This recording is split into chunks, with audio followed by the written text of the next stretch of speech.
Flavien, bonsoir. Bonsoir Vincent. Vous avez une jolie mission ce soir. Tout à fait. Alors ce soir, je vais tenter de rapprocher binationaux et peuples africains. J'aimerais que les deux parties s'écoutent, se comprennent et se respectent davantage. Vous avez donc écrit une lettre ouverte. La première partie est adressée aux footballeurs, la seconde aux supporters. On vous écoute. Jeune footballeur, né en Europe, tu fais partie des meilleurs Français. Tu es professionnel. L'équipe de France, mais également le pays de tes parents, t'appellent pour défendre leurs couleurs. Il faut choisir. En France, par tes origines et ton apparence, tu fais partie d'une minorité. Jouer pour les Bleus est une revanche, une preuve de réussite sociale. C'est aussi faire honneur à ta famille, dont tu connais l'histoire et les sacrifices. Le temps passe vite. Quelques années plus tard, les doubles champions du monde paraissent désormais inaccessibles. C'est trop dur. Tu choisis l'Afrique. C'est la possibilité de te relancer, d'exister, de gagner des trophées, de jouer la CAN, peut-être la Coupe du Monde, de devenir roi. C'est donc un second choix. Mais il ne faut pas que l'on ressente que c'est un choix par défaut. Tu as des responsabilités. Tu seras un symbole. Si tu optes pour l'Afrique, tu deviens bien plus qu'un footballeur.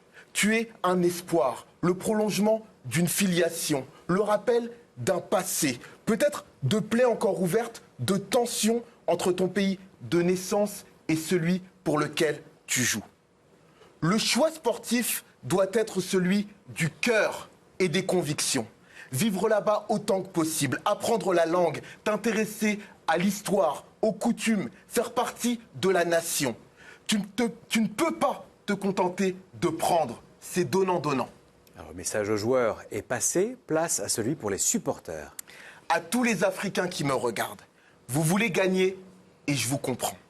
Vos cousins d'Europe sont vos frères de sang.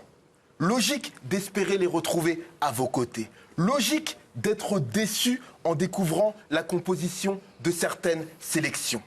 Votre équipe nationale pourrait être tellement plus forte sur le papier. Mais je vous demande de vous mettre à la place de ces joueurs. Situés entre deux feux, beaucoup s'interrogent, veulent leur revanche, gagner dans le pays dans lequel ils ont grandi. Ce n'est pas oublier leurs origines et ce n'est pas contre vous. Quand un joueur choisit votre sélection, vous lui donnez beaucoup, peut-être trop, souvent bien plus qu'à vos compatriotes. Pourquoi ? Il ne doit pas recevoir de traitement de faveur parce qu'il vient d'Europe. Laissez-le faire ses preuves. Actuellement, d'autres joueurs disputent le championnat d'Afrique des Nations, le Tchad.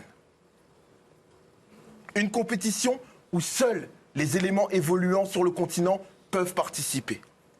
Alors, ce ne sont peut-être pas les plus forts, mais ils donnent tout pour vous faire honneur. Ne les snobez pas, encouragez-les, donnez-leur de la force.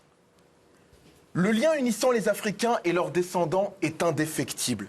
Vos ancêtres sont les leurs. Il y aura toujours quelques belles surprises, quelques belles histoires de joueurs venus défendre le pays de leurs parents. Mais, si vous aspirez réellement à l'émancipation, à la plus belle des victoires, formez vos talents. Le footballeur né en Europe doit devenir une option, un second choix, même si cela demande du temps. Vous méritez la part du lion. L'Afrique est un réservoir de talents inépuisables, pour peu que l'on se bouge et que l'on y croit. Ayez confiance en vous. Merci beaucoup Flavien pour cette double lettre ouverte.